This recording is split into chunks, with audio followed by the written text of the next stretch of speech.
નમસ્કાર, હું ઋષાંક ઠાકર કોમોડિટી કેપિટલમાં આપનું હાર્દિક સ્વાગત કરું છું. અત્યારે કોમોડિટી માર્કેટમાં બહુ જ ઉથલપાથલ મચી ગઈ છે. એના વિશે વિગતે ચર્ચા કરીશું, પરંતુ સૌથી પહેલા નજર કરીએ હેડલાઇન્સ પર. ઈરાનના ગેસ ફિલ્ડ પર હુમલો. ટ્રમ્પે કહ્યું કે ઇઝરાયેલે જ હુમલો કર્યો. એવી પણ ચોખવટ કરી કે અમેરિકા કે કતારનો હુમલામાં હાથ નથી.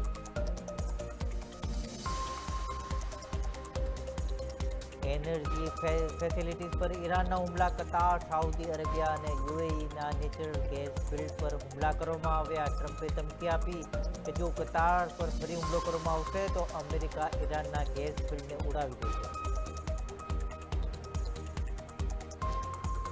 ક્રૂડના ભાવમાં જબરદસ્ત વધારો. ક્રૂડ ઓઇલ એમસીએક્સ પર 1.19% વધારાની સાથે 91 લેવલ પર.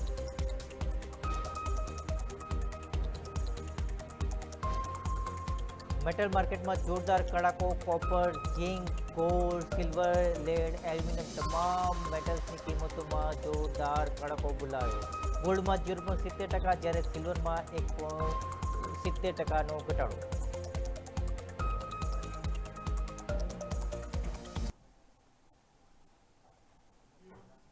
અમેરિકા, ઈરાન અને ઇઝરાયલ અત્યારે પૂરી એનર્જીથી યુદ્ધ લડી રહ્યા છે. તેમની એનર્જી ઘટતી જ નથી. ત્રણેય દેશો એવું બતાવે છે કે અમે પૂરેપૂરા એનર્જેટિક છે, પરંતુ આ તેમની એનર્જીને લીધે સીધી અસર અત્યારે એનર્જી માર્કેટ પર પડી રહી છે. ક્રૂડ અને નેચરલ ગેસની કિંમતો પર પડી રહી છે. જે અત્યાર સુધીનું યુદ્ધ, પરમાણુ યુદ્ધની વાત કરતા હતા કે ઈરાનના પરમાણુ પ્રોગ્રામને લીધે આ યુદ્ધની શરૂઆત થઈ છે, પછી મિલિટરી પાવરની વાત આવી, ને હવે આ વોર ઇકોનોમિક વોર બની ચૂક્યું છે, એનર્જી વોર બની ચૂક્યું છે. ઈરાન, ઇઝરાયલ બંને અત્યારે એનર્જી ઇન્ફ્રાસ્ટ્રક્ચર પર હુમલા કરી રહ્યા છે, એને નિશાન બનાવી રહ્યા છે. એની સીધી અસર ક્રૂડ અને નેચરલ ગેસની કિંમતો પર પડી રહી છે. ક્રૂડની કિંમતોમાં 1.19%નો વધારો આવ્યો છે. નેચરલ ગેસની કિંમતોમાં તો લગભગ 5%નો ઉછાળો જોવા મળી રહ્યો છે. પરંતુ બીજી તરફ, એક તરફ એનર્જી સેક્ટરમાં તેજી છે, પરંતુ બીજી તરફ મેટલ્સ માર્કેટમાં અત્યારે મંદીનો માહોલ જોવા મળી રહ્યો છે. તો આવા સમયે સૌથી જો કોઈ ઉદાસ હોય તો એ છે ભારતીય રૂપિયો. અત્યારે ભારતીય રૂપિયા પર જબરદસ્ત દબાણ છે. 93.20%ના લેવલે રૂપિયો પહોંચી ચૂક્યો છે. જબરદસ્ત પ્રેશર અત્યારે ભારતીય રૂપિયો અનુભવી રહ્યો છે. એનું કારણ છે કે ક્રૂડ ઓઇલની કિંમતોમાં જબરદસ્ત ઉછાળો થઈ રહ્યો છે, વેપાર ખાધ વધી રહી છે, ને બીજી તરફ વિદેશી રોકાણકારો દ્વારા વેચવાલી થઈ રહી છે. આ જ વિશે ચર્ચા કરવા માટે આપણી સાથે માર્કેટ એક્સપર્ટ ભાવિકભાઈ જોડાયા છે. ભાવિકભાઈ, આપનું હાર્દિક સ્વાગત છે. Good morning, thank you. મને શોમાં બોલાવો. ભાવિકભાઈ, સૌથી પહેલા ભારતીય રૂપિયાની વાત કરીએ તો 93નું લેવલ, 93નું લેવલ પાર થઈ ચૂક્યું છે. તો એની ડોમેસ્ટિકલી આપણે બીજી કોમોડિટીઝ અને ઓવરઓલ ઇકોનોમી પર કેવી અસર થશે? વેલ, ઇકોનોમી ઉપર તો ખરાબ જ અસર થશે, કારણ કે આપણે એક બાજુ જોઈ રહ્યા છીએ કે કાચું તેલ છે એ વધી રહ્યું છે. સેકન્ડ, આપણે જોઈ રહ્યા છીએ કે ઇક્વિટી માર્કેટમાં પણ જે આઉટફ્લો થઈ રહ્યો છે ડોલરનો, એના લીધે પણ આપણે અસર થઈ રહી છે. અને ભલે આપણે અહીંયા ક્રૂડ ઓઇલના પ્રાઇસીસ ઘટતા નથી, વધ્યા નથી આપણે ડોમેસ્ટિકલી, બટ આપણે જે ખરીદીએ છીએ એ તો મોંઘું જ ખરીદીએ છીએ. અને આપણો જે રૂપિયો છે અત્યાર સુધી એશિયાની સૌથી વીકેસ્ટ કરન્સીઝ છે. અને હજી પણ મને લાગે છે કે આગળ જતા મે બી આ યર્સ એન્ડ સુધીમાં 94 લેવલ પણ આપણને જોવા મળી શકે છે. કારણ કે અત્યારના ઓલરેડી જે રીતે મોંઘવારી વધી છે એ રીતે લાગી રહ્યું છે કે આગળ જતા પણ આપણી ડેફિસિટ છે એ વધી શકે છે. એટલે ક્લિયરલી રૂપિયામાં જે પ્રેશર છે કન્ટિન્યુ રહી શકે છે. મે બી આરબીઆઈ થોડુંક ઇન્ટરવીન કરી શકે છે, બટ હાર્ડલી મને બહુ તેજી દેખાઈ નથી રહી. જ્યાં સુધી વોર કન્ટિન્યુ છે, જ્યાં સુધી બ્રેન્ટ $100 ઉપર કન્ટિન્યુ ટ્રેડ થશે, ત્યાં સુધી આપણે રૂપિયામાં કોઈ રાહત નથી થવાની. તો આગળ જતાં આઈ થિંક આપણી ઇકોનોમીમાં પણ અસર થવાની છે, કારણ કે 80% આપણે ઇમ્પોર્ટ જે કરીએ છીએ એ ઓઇલ જે છે બહારથી કરીએ છીએ. એટલે ક્લિયરલી મોંઘું જે તેલ જે છે એ આપણા ઇકોનોમી માટે સારું નથી, અને આપણા રૂપિયા માટે પણ સારું નથી. અને ઓવરઓલ આગળ જતાં પણ મને લાગે છે કે 94 સુધીનું લેવલ જે છે આ યર એન્ડ સુધીમાં આપણે જોવા મળી શકે છે.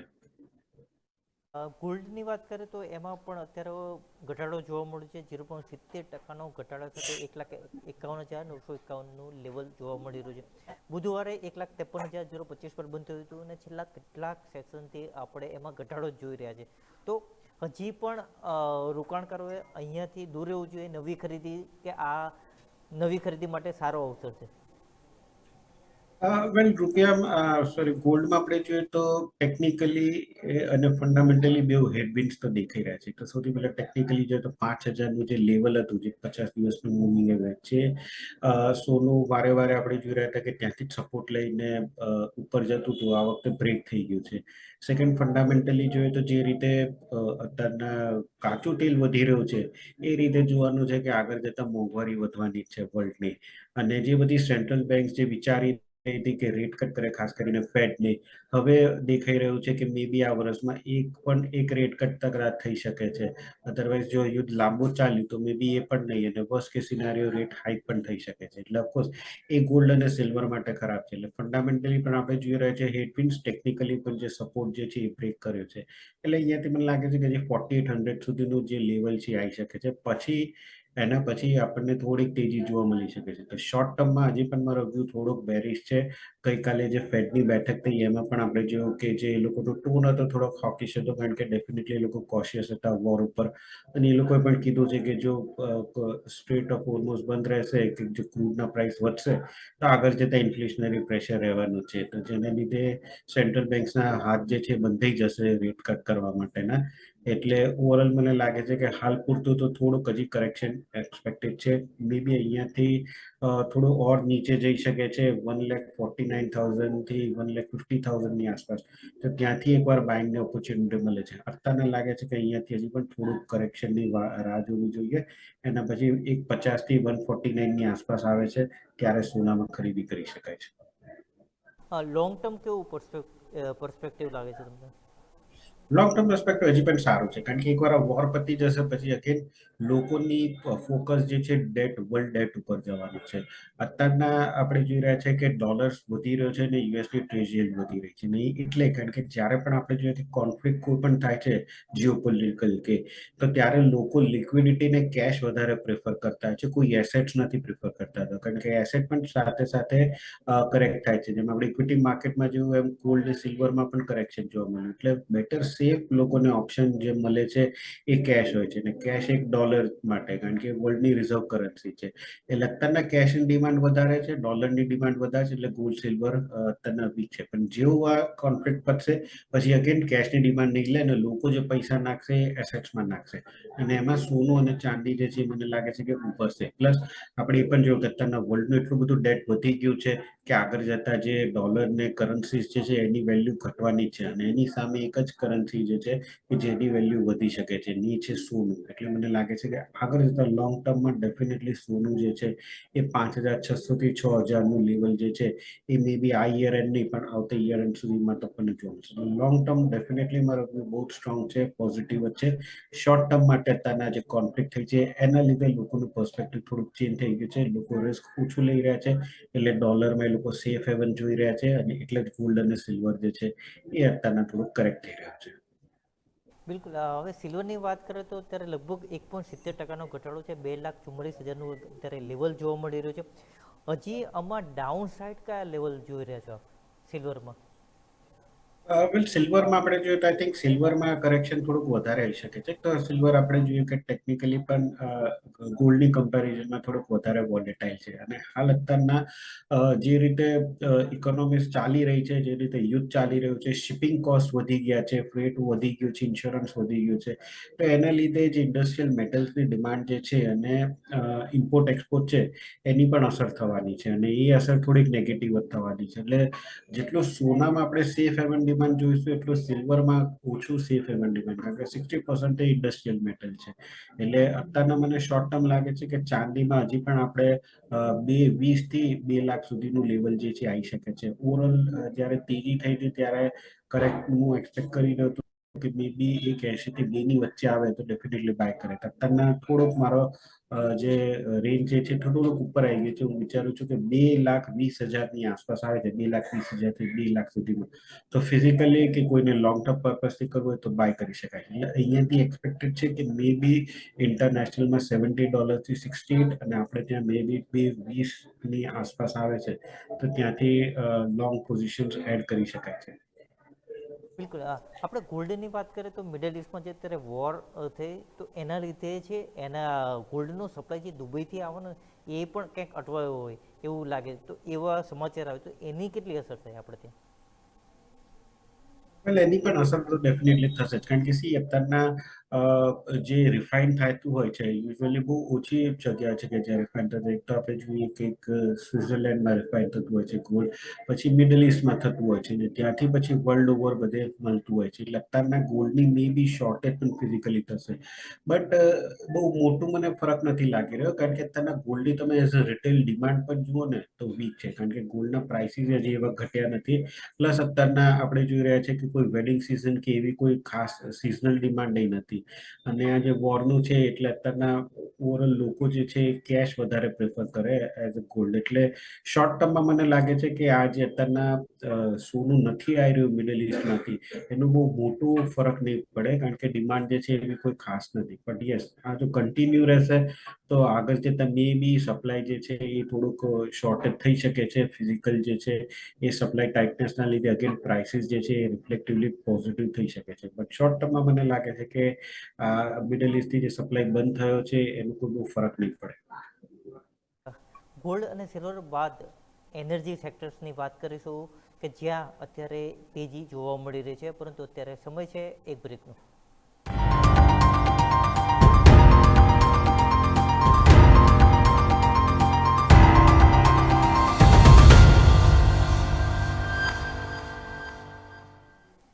બ્રેક બાદ આપનું સ્વાગત છે. અત્યારે એમસીએક્સ પર નજર કરીએ તો માત્ર નેચરલ ગેસમાં જબરદસ્ત ઉછાળો જોવા મળી રહ્યો છે. 4.91% ઉછાળો જોવા મળ્યો છે. 297.20નું અત્યારે લેવલ છે. એક માત્ર કારણ એ હોઈ શકે કે જ્યાં મિડલ ઇસ્ટમાં ગેસ ફિલ્ડ્સ પર જબરદસ્ત હુમલા થઈ રહ્યા છે. બુધવારે 283.30 પર બંધ થયો હતો અને ત્યાંથી અત્યારે 297.20નું પર ભાવ પહોંચી ચૂક્યો છે. ઈરાનના ગેસ ફિલ્ડ પર જબરદસ્ત હુમલો કર્યો છે, અને આ હુમલો ઇઝરાયેલે કર્યો હતો. સાઉથ પારસ ગેસ ફિલ્ડ પર ઇઝરાયેલે હુમલો કર્યો અને એનાથી ઈરાન જબરદસ્ત અકળાયું, અને ટ્રમ્પે ખુલાસો પણ કરવો પડ્યો કે આ હુમલામાં અમેરિકા કે કતારનો કોઈ હાથ નથી, માત્ર ઇઝરાયલનો જ હાથ છે. અને એવું બતાવવાની પણ કોશિશ કરી કે આ હુમલાથી તેઓ પણ કંઈક અંશે નિરાશ છે, એવું ટ્રમ્પે બતાવવાની કોશિશ કરી. પરંતુ આ ઇઝરાયલના હુમલાના જવાબમાં ઈરાને જબરદસ્ત તાબડતોબ હુમલો કરી દીધા.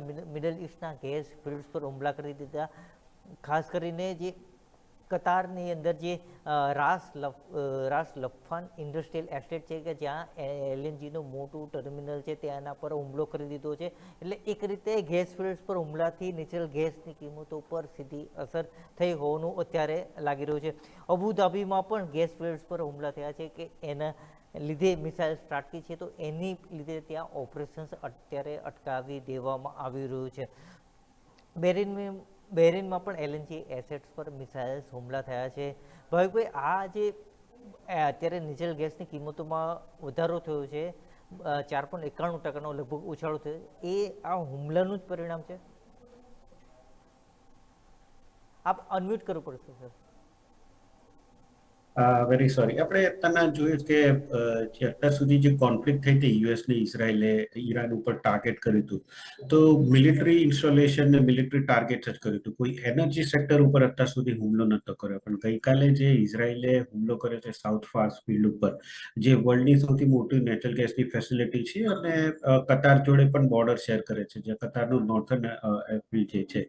એટલે ઓવરઓલ એના ઉપર હુમલો કર્યા પછી ઈરાને પણ ગણીને 5 સાઇટ જે છે, જે સાઉદી અરેબિયા છે, કુવેતની છે, બહેરેનની છે, ઈરાકની છે, એ લોકો ઉપર એ લોકો જવાબી હુમલોની લિસ્ટ આપી હતી ને એ લોકોએ હુમલો કર્યો છે. કે જ્યાં તમે વાત કરી કે કતારની તો ઓલરેડી રાસ લફાન જે છે એ વર્લ્ડની સૌથી મોટામાં મોટી એલએનજી ફેસિલિટી છે, જે અત્યારના સસ્પેન્ડ થઈ છે. સેકન્ડ આપણે જોઈ રહ્યો છે કે યુએઈ જે એની હાશબાન ગેસ ફેસિલિટી છે એ પણ સસ્પેન્ડ થઈ છે. એટલે ઓલરેડી આની પહેલા તો સ્ટ્રેટ ઓફ હોર્મુઝના લીધે સપ્લાય તો બંધ થયો હતો, બટ પ્રોડક્શન હતું એ કશેક ને કશેક તો ચાલુ હતું. હવે તો પ્રોડક્શન જે છે એ પણ બંધ થઈ રહ્યું છે, કારણ કે નેચરલ ગેસ ફેસિલિટી. આ એક વસ્તુ રેડ લાઇન હતી કે અત્યાર સુધી એવું હતું કે તમે મિલિટરી ટાર્ગેટ પર કરો તો જે ઈરાની હતું એ પણ થોડુંક મિલિટરી ટાર્ગેટ ઉપર, કાં તો મે બી ઓઇલ ફિલ્ડ. પણ હવે તમે જ્યારે ઇઝરાયેલે ઈરાનની ઓઇલ ફિલ્ડ ઉપર જ કર્યું છે, એટલે હવે તો ઈરાને ચોખ્ખું કહી દીધું છે કે હવે તો બીજી બધી મિડલ ઇસ્ટની ઓઇલ ફિલ્ડ જે છે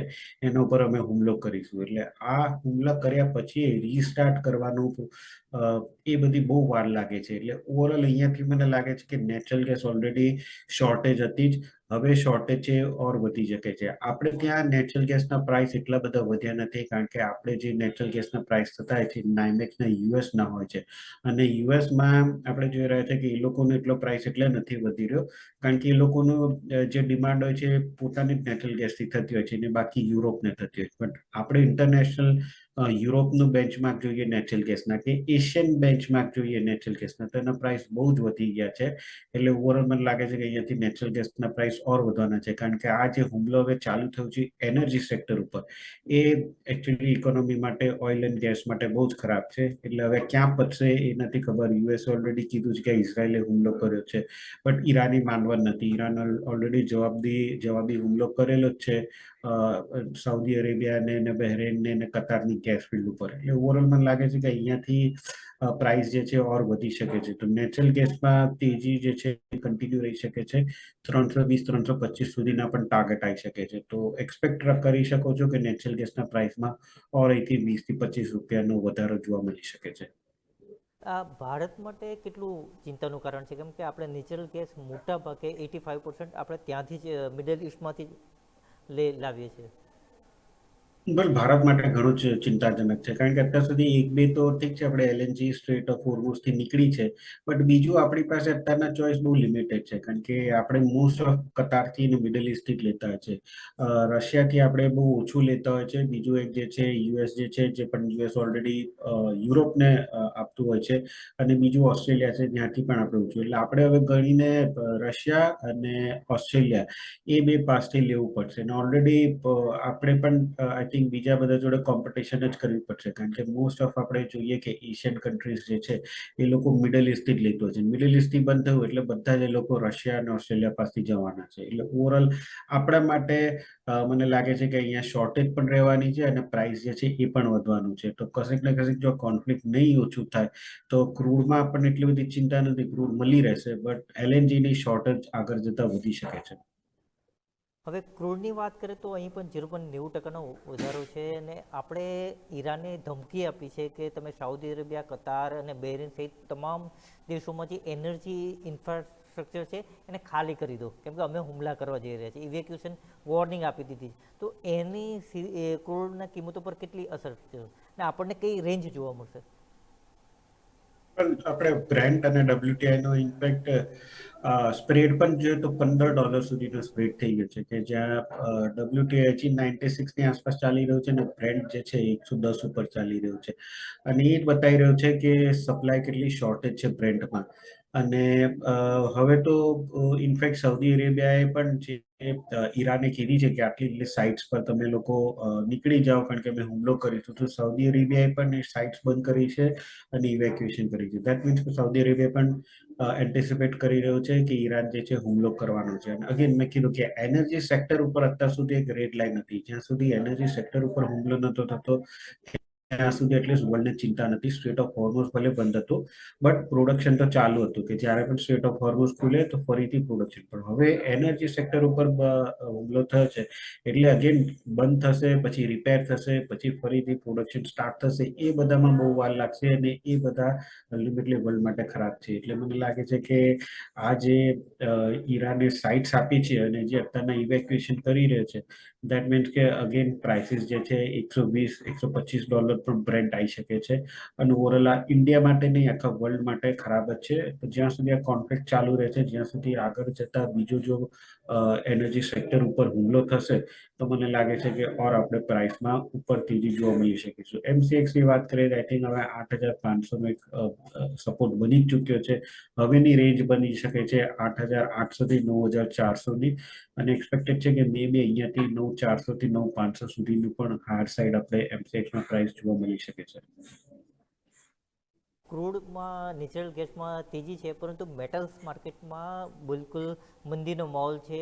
ખાસ કરીને બેઝ મેટલ્સની વાત કરીએ તો કોપર, ઝીંક, એલ્યુમિનિયમ તમામની કિંમતોમાં આપણે ઘટાડો જોઈ રહ્યા છે. એલ્યુમિનિયમમાં તો આશા હતી કે ક્યાંક ભાવ વધે, કેમ કે મિડલ ઇસ્ટના કારણે સપ્લાય ખોરવાયો છે. એમાં પણ અત્યારે ઘટાડો જોવા મળ્યો.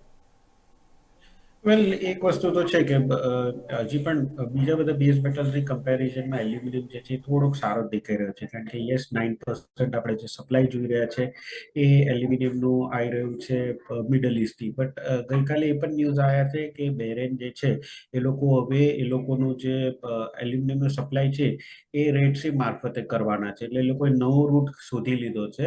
એ લોકો સ્ટેટ ઓફ હોર્મોઝથી નહીં થાય. એટલે જ ગઈકાલે આપણે જો કે એલ્યુમિનિયમના પ્રાઇસમાં પણ ઘટાડો થયો હતો, કારણ કે જે સપ્લાય ડિસ્ટ્રપ્શન માર્કેટ ધારી રહ્યું હતું એ હવે દેખાઈ નથી રહ્યું. બટ ઓવરઓલ અહીંયાથી મેં જેમ કીધું કે જો જ્યાં સુધી આ ક્રૂડના પ્રાઇસીસ વધવાના છે, એનર્જી સેક્ટર ઉપર ઇમ્પેક્ટ થવાનું છે, તો મોંઘવારી વધવાની છે, દેટ મીન્સ કે ઇકોનોમી જે છે એ એક્સપાન્ડના બદલે કોન્ટ્રાક્ટ થવાની છે. અને જ્યારે જ્યારે પણ વર્લ્ડ ઇકોનોમી કોન્ટ્રાક્ટ થાય છે તો ત્યારે બેઝ મેટલ્સની ડિમાન્ડ ઘટતી હોય છે. ઇમ્પોર્ટ એક્સપોર્ટર આપણે પોતાના જોઈ રહ્યા છે કે ભાવ વધી ગયા છે, કારણ કે શિપિંગ કોસ્ટ વધી ગઈ છે, ફ્રેટ વધી ગઈ છે, અને આ વોરના સિનારીઓમાં કોઈ બિઝનેસ એક્સપાન્ડ નથી કરવાનું, કોઈ નવું ડિમાન્ડ આવવાની નથી. એટલે અલ્ટિમેટલી બેઝ મેટલ્સના પ્રાઇસ જે છે એ ઘટવાના જ છે. એટલે અહીંયાથી હું એક્સપેક્ટ કરી રહ્યો છું કે બેઝ મેટલના પ્રાઇસીસ છે એ બધા હજી પણ નીચે ઘટી શકે છે. એલ્યુમિનિયમ સિવાય એલ્યુમિનિયમમાં હજી પણ થોડુંક સપ્લાયના ક્રચના લીધે સપોર્ટ રહેશે. બટ શોર્ટ ટર્મમાં તમે એક્સપેક્ટ કરી શકો છો કે હજી પણ પ્રાઇસીસ જે છે એ વીક જ રહે.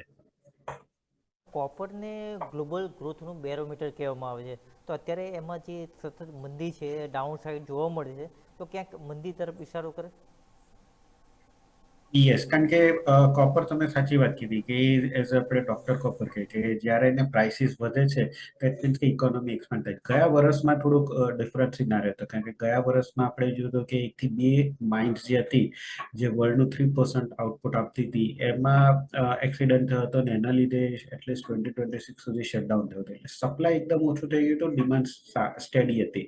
અત્યારના એવું સિનારિયો થઈ ગયું છે કે હવે ડિમાન્ડ એટલી ઓછી થઈ ગઈ છે કે તમે LMEમાં ઇન્વેન્ટરી જુઓ તો 19 મહિનાના હાઈ ઉપર થઈ ગયું છે કોપર. દેટ મીન્સ કે જે આપણે ગયા વર્ષમાં 2025માં અત્યારના મોટું શોર્ટફોલ દેખાઈ રહ્યું હતું, અને જ્યાં ટ્રમ્પ ટેરિફો નાખતા હતા અને પછી આપણે ઇન્વેન્ટરીઝ પણ મૂવ કરતા હતા કે US પર ટેરિફ નાખે એનાથી પહેલા બધી LME છે કે બધી કોમેક્સમાં જતી હતી. હવે અત્યારના ઓવરઓલ પણ વર્લ્ડમાં આપણે જોઈએ તો 2001 પછી સૌથી વધારે ઇન્વેન્ટરી છે. એટલે ડિમાન્ડ અત્યારના ઓછી થઈ રહી છે, ઇન્વેન્ટરીઝ વધી રહી છે, જે અગેન દેખાઈ રહ્યું છે કે આગળ જતા ઇકોનોમી જે છે ઊંચી થશે. પ્લસ વર્લ્ડ બેંકનું પણ એ જ છે કે જેટલો $0.10 ક્રૂડ વધે છે એટલું જ 0.1% વર્લ્ડનું GDP છે એ ઘટે છે. એટલે $100 ઉપર જો ક્રૂડ રહેશે તે વર્લ્ડની GDP માટે ખરાબ જ છે. એટલે અત્યારના વર્લ્ડની GDP ખરાબ છે તો બેઝ મેટલ્સ માટે પણ ખરાબ છે. એટલે અત્યારના હું એક્સપેક્ટ કરી રહ્યો છું કે પ્રાઇસીસ જે છે એ ઓર નીચે આવી શકે છે. 1150ની આસપાસ છે, મે બી 1100ની આસપાસ આવી શકે છે, 1100 થી 1080. ત્યાંથી નીચે જવાના અત્યારના ચાન્સીસ નથી, પણ ત્યાં સુધી મને લાગે છે કે હજી પણ આવી શકે પ્રાઇસ. બિલકુલ ભાઈ, આપનો ખૂબ ખૂબ આભાર. આપે ખૂબ મહત્વની જાણકારી આપી, અને આપના તરફથી સ્ટાન્ડર્ડ ડિસ્ક્લેમર. જી, જે પણ મેં એડવાઇસ આપી છે ક્લાયન્ટને એડવાઇસ આપી છે, લોકોની પોઝિશન હોઈ શકે છે, પણ પર્સનલ પોર્ટફોલિયો કોમોડિટીની કોઈ પોઝિશન નથી. જે વધુ એક વખત આપનો આભાર. હવે ભાવ પર નજર કરીએ તો અત્યારે બુલિયન અને બેઝ મેટલ્સમાં ઘટાડો જોવા મળી રહ્યો છે. ગોલ્ડમાં 0.55%, સિલ્વરમાં 1.69, કોપરમાં 1.23, એલ્યુમિનિયમમાં 0.40, ઝીંકમાં 1.02%નો અત્યારે આપણે ઘટાડો જોઈ રહ્યા છે. આ તો થઈ વાત નોન એગ્રી કોમોડિટીઝમાં, પરંતુ હવે એગ્રી કોમોડિટીઝ વિશે આપની સાથે વાત કરવા માટે જોડાશે હાર્દિક ત્રિવેદી અને ધવલ પટેલ. મને રજા આપશો. નમસ્કાર.